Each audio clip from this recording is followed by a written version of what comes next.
VCK party తరఫున ఏర్పాటు చేసినటువంటి పార్లమెంటు సీట్ల పెంపు దక్షిణాది హక్కు అనే అంశం మీద మాట్లాడుతున్నటువంటి పెద్దలందరికీ కూడా పేరు పేరున ఉద్యమ వందనాలు తెలియజేస్తూ అందరికీ దాదాపు ఇక్కడికి వచ్చిన పెద్దలందరికీ కూడా ఒక అవగాహన ఉండి దక్షిణాదిలో పార్లమెంటు సీట్ ఎందుకు పెంచాలనే ఒక అవగాహనతోనే ఉన్నవాళ్ళే. నా అభిప్రాయం ఏంటంటే చాలా చాలా నాకు ఊళ్ళో ఒక చిన్న చిన్న విషయాలు గుర్తొస్తాయి. ఒక ఊళ్ళో సర్పంచ్ గెలవాలంటే నిజంగా వాడు దళితుడైతే బీసీ అయితే రెడ్డి అయినా అయితే ఎట్లా గెలుస్తాడో ఇప్పుడు ఈ పార్లమెంటు సీట్లు అనేది ఒకటి గుర్తొస్తే నాకు చాలా నవ్వొస్తుంది అసలు.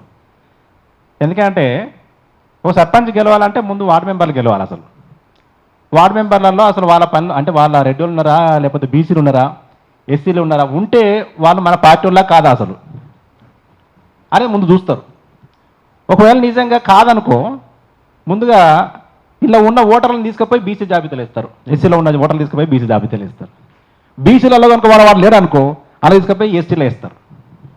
ఇక ఆడ కూడా లేడనుకో దాన్ని జనరల్ ఇష్యూ పడతారు, అంటే జనరల్ చేసేస్తారు. ఇక అంటే ప్రతిసారి జరుగుతున్నటువంటి ఈ తతంగం ఏదైతే ఉందో దీంట్లో మనం ఎంతసేపటికి కొట్లాడుకోవడమే.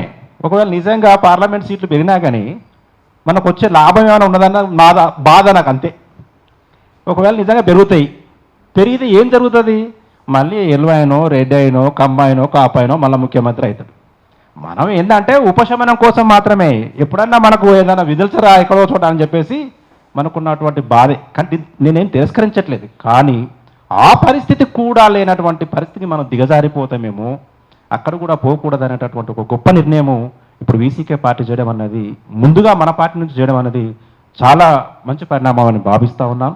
ఇది ఇంతటితో కాకుండా నేను భావిస్తుంది ఏంటంటే ఇది కేవలం ఒక రాజకీయ పార్టీల ఎజెండాగా మారడం కంటే ఒక ప్రజా ఉద్యమంగా మార్చి దీన్ని ఎట్లయితే మనం ముందు తీసుకుపోతామో దాని మీద ఏమైనా చర్చ చేయగలిగితే భవిష్యత్తులో ఒక మంచి ఫలితాలు మనం సాధించగలుగుతామనే ఒక భావన నాకు అనిపిస్తుంది. కనుక దాని మీద కూడా మళ్ళీ మనం అన్ని రాజకీయ పార్టీలతోని ఒక హిడెన్ ఎజెండాగా పెట్టుకుంటే ఇంకా బెటర్ ఏమో.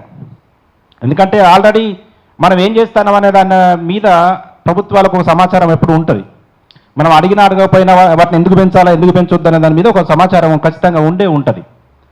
కనుక అట్లా కాకుండా అన్ని పార్టీలతోని ఒక హిడెన్ ఎజెండాగా దీన్ని పెట్టుకొని మనం సాధించుకోవడానికి వివిధ రకాల మార్గాలను ఎన్నుకుంటూ అన్ని పార్టీల సమన్వయాన్ని కనుక మనం అభిప్రాయాలను తీసుకుంటూ ముందుకు పోతే తప్పకుండా మనం రానున్న రోజులలో అధికారంతో పాటుగా సీట్లను కూడా మనం పెంచుకోవచ్చు, దేశాన్ని కూడా మనం సాధించుకునేటటువంటి ఒక అవకాశం ఉంటుందని తెలియజేస్తూ నా అవకాశం ఇచ్చినటువంటి మీ అందరికీ కూడా ప్రత్యేక ధన్యవాదాలు. జై భీమ్.